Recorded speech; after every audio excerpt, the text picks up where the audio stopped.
been eons since I've been on here, and I wanted to come on and talk to you about why, because I need to talk about this Oprah podcast, but I want to talk about why I haven't been on here. And it's because my mother watches my TikToks, and it's not that I care that she hears what I have to say. In fact, I've been trying to say these things to her for years, and I will continue to say them either to here or to the void somewhere else until the day that I die, which I very much look forward to be honest. I am a millennial after all. The reason it makes me so uncomfortable that my mom watches my TikToks is because our toxic flavor of enmeshment is that she gets some sort of validation from me, good or bad. Any attention, I feel it in my bones, she gets something from it. And me coming on here and talking about my experiences, even if I were to say my mother is Hitler, she is the worst woman on the planet, I'm not saying that, she would be like, oh, but she's talking about me.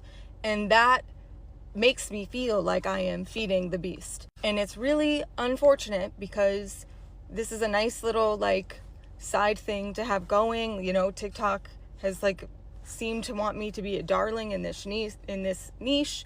It's been very good to me in terms of the reach that my videos have. And it's been so wonderful to speak with you guys and have this little community here and just be part of the broader community for my own healing. And so this is something I'm just gonna have to overcome, right? Because this affects every other area of my life, right? If you grew up like I did in a house that was kind of chaotic, or you're waiting for the other shoe to drop, you have parents who fought all the time, even if you personally never got in any trouble because you were fucking deathly afraid of your parents, you had that hyper vigilant state at all times.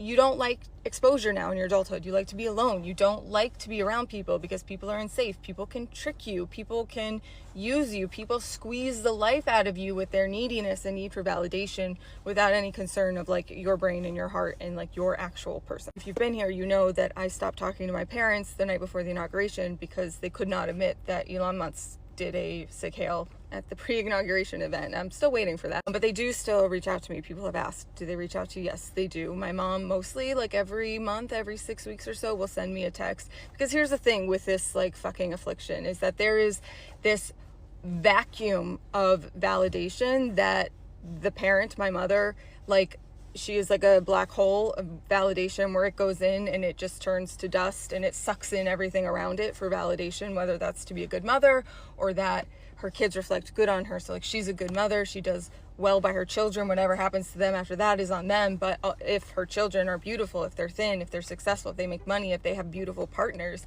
and beautiful dogs, then that means it's an extension of her and that reflects well on her. So there's an over need for validation, and there's an absolute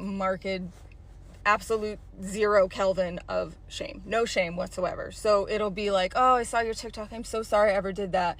And then